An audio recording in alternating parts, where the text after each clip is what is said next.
반갑습니다. 반갑습니다. 제주국제대학교 이사장 문윤택입니다. 이제 선거가 일주일 남았습니다.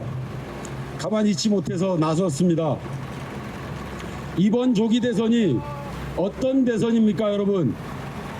그 짧은 시간에 우리 조국 대표님께서 말씀하셨습니다. 3년은 너무 길다고. 근데 그거는 남은 시간 3년을 말씀하신 것이고, 저는 이제 지난 시간 3년이 너무 길었습니다. 그 사이에 이들은 내란을 몇 번 획책하였습니까? 12월 3일 계엄을 선포하고 내란 시도하고 우리 위대한 대한민국 국민이 종식시켰습니다. 우리 위대한 제주도민이 종식시켰습니다. 그랬더니 다시 한번 또 내란을 일으켰습니다. 자기 당 대통령 후보를 강제 퇴출시켜서 강제 통폐합하려는 한덕수를 내세워서, 그러면서 자당 당원들을 향해서 다시 한번 내란을 시도했습니다. 그것 또한 실패했습니다. 하다 안 되니 이제 다시 한번 또 내란을 시도했습니다. 멀쩡하게 윤석열 대통령 선거 시절에 강아지처럼 애완경처럼 쫓아다니면서 개고기 팔던 대장수 이준석을 강제로 협박해서 단일화를 시도하겠답니다. 이것 또한 내란의 일환입니다. 이거 지금 몇 번째 내란입니까, 여러분? 이런 세력, 이런 윤석열과 그 일당들, 그리고 그를 추종하는 세력들 용서되겠습니까, 도민 여러분? 안 됩니다. 김문수가 어떤 사람입니까? 정광훈 똘마니로 정광훈이 구속되니까 눈물을 흘리면서 애석해하던 사람입니다. 광화문 뒷골목에서 아스팔트 위 일장기를 몸에 휘두르고 미국 국기를 몸에 휘둘렀던 그 세력들과 어울려서 그렇게 줄구장창 제주도 4.3 사건을 건국을 반대한 공산 세력의 폭동이라고, 지금도 그 생각이 변함없다고 장관인가 뭔가 청문회에 나와서 떳떳하게 큰 소리로 외쳤던 지금 제주도민들 4.3의 영령들이, 그리고 4.3 유가족들이 아직도 마르지 않은 피눈물이 있는데, 거기다 대고 4.3은 공산 폭동이라고 얘기하는 그런 사람을 어떻게 대통령 후보로 우리가 인정할 수 있겠습니까? 그럼에도 불구하고 양심이라고는 찾아볼 수 없이 전국을 다니면서 희희낙낙거리고 있습니다. 또 재밌는 사례 하나가 있습니다. 그런 김문수가 대장수 이준석을 협박하면서 배우자 토론을 하자고 합니다. 국민의 세금으로 유지되는 그런 공영방송에서 김건희가 대통령 위에 상황 노릇을 하고 대통령 놀이를 할 때 그것이 당연하다고 생각하는 그들의 철학이 무섭습니다. 그리고 그렇게 배우자 토론을 하자는 얘기는 결국 이준석, 대장수 이준석은 배우자가 없습니다.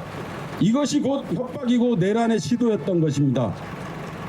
도민 여러분, 이번 조기 대선은 이 내란 세력들 어떻게 종식시킬 것인가, 철저하게 다시는 이 땅에 계엄이나 내란이나 이런 단어들이 발붙이지 못하도록 도민 여러분들이 철저하게 봉쇄시켜야 하는 그런 조기 대선입니다. 그들이 만들어낸 그들의 파렴치가, 그들이 국민을 향해서 총칼을 겨누려고 했던 그런 무도한 그런 계엄과 내란에 대한 심판의 선거입니다. 다시는 이 땅에 발붙이지 못하도록 우리 도민 여러분들이 다시 한번 잊지 말고, 그들은 계엄 세력이고 80년 전두환이가 총칼로 국민들을 죽이던 그 계엄을 다시 한번 하려고 했던 세력임을 절대로 잊지 말아야 되겠습니다. 또 다른 한 가지 이번 조기 대선의 의미가 있습니다. 조국 대표가 얘기했던 그 긴 3년 동안 윤석열은 어떻게 나라를 망쳤습니까? 경제를 망치고 국격을 망치고, 이제 남은 건 우리가 이번 조기 대선을 통해서 어떻게 우리 서민들의 삶, 우리들의 경제를 일으킬까입니다. 저는 감히 이재명 대표를 세 가지로 평가하겠습니다. 첫 번째, 실적입니다. 이재명 대표가 성남시장으로 가자마자 그 전 시장이었던 이대엽이가 그렇게 망쳐놓은, 그리고 모라토리움까지 갈 만한 그런 상황을 그 짧은 시간에 다 원위치시켜놨습니다. 성남 시민들 살기 좋은 성남시를 만들어 놓았습니다. 어떻게 시장 하나 바뀌었을 뿐인데 세상을 이렇게 바꿀 수 있는가 라고 하는 것을 직접 보여주셨습니다. 그것이 첫 번째 얘기하는 실적입니다. 두 번째, 실력입니다.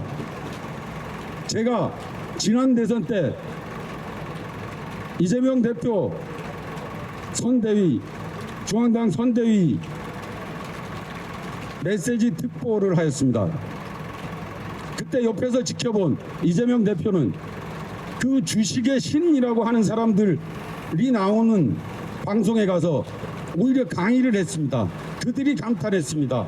그리고 경제에 관한 토론을 할 때 세계적인 석학들도 혀를 내둘렀습니다.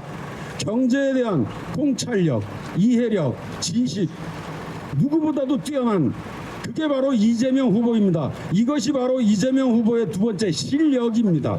세 번째, 이재명 후보의 실천입니다. 이재명 후보는 13살 때 중학교도 가지 못하고 소년공으로서 검정고시를 보고 사법시험을 봐서 남들 다 판검사 가라고 그러는데 인권 변호사로 약자를 위한 길을 가겠노라고 변호사의 길을 선택해서 끊임없이 시민운동과 성남시에서 인권 변호사의 길을 걸었습니다. 그게 바로 이재명의 실천입니다. 첫 번째 실적, 두 번째 실력, 세 번째 실천. 이것이 제7공화국 대한민국이 앞으로 가야 할 대통령 후보 아니겠습니까? 경제 대통령 이재명을 의심치 않고 여러분들이 뽑아주셔야 되겠습니다. 이번 대선의 경쟁 상대는 수구꼴통 김문수도 아니고 개장수 이준석도 아닙니다. 바로 우리들 자신입니다. 어떻게 그들과 경쟁을 하고 그들을 적이라고 하겠습니까? 우리 자신 무엇이냐? 이재명이 어차피 될 것이다 라고 하는 방심입니다. 지난 대선 때도 방심하다가 0.7포인트 차이로 내주었습니다. 그래서 대한민국 어떻게 되었습니까? 대한민국 국민 다 죽게 생겼습니다.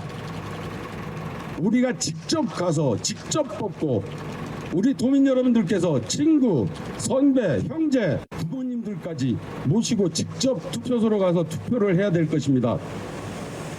여러분, 어쩌다 후보는 될 수 있습니다. 하지만 어쩌다 대통령은 될 수 없습니다. 왜냐하면 우리 자식과 내 자신을 위해서 그런 어쩌다 후보를, 대통령을 만들어줄 수 없기 때문입니다. 한번 어쩌다 된 대통령이 나라를 이렇게 망가뜨리는 것을 우리는 두 눈 똑똑히 뜨고 보았습니다. 국민을 개돼지로 보는 그들을 우리는 보았습니다. 용산 구중궁궐에서 대한민국을 어떻게 망가뜨렸는지 우리는 똑똑히 보았습니다. 대한민국 경제가 이렇게도 망가질 수 있구나를 우리는 피눈물로 겪었습니다. 준비된 대통령을 뽑아야 됩니다. 어쩌다 대통령이 아닙니다. 준비된 대통령 이재명입니다. 바로 이재명, 준비된 대통령, 경제의 대통령, 이러한 대통령을 대한민국의 대통령으로 뽑아야 되지 않겠습니까, 여러분? 제가 한번 외쳐보겠습니다. 준비된 대통령 이재명!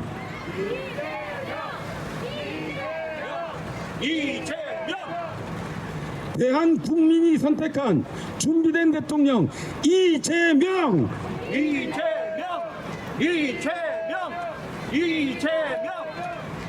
다시 한번 경제 대통령 이재명을 외치도록 하겠습니다. 경제 대통령 이재명! 이재명! 한 번만 더 하겠습니다. 경제 대통령, 준비된 대통령 이재명!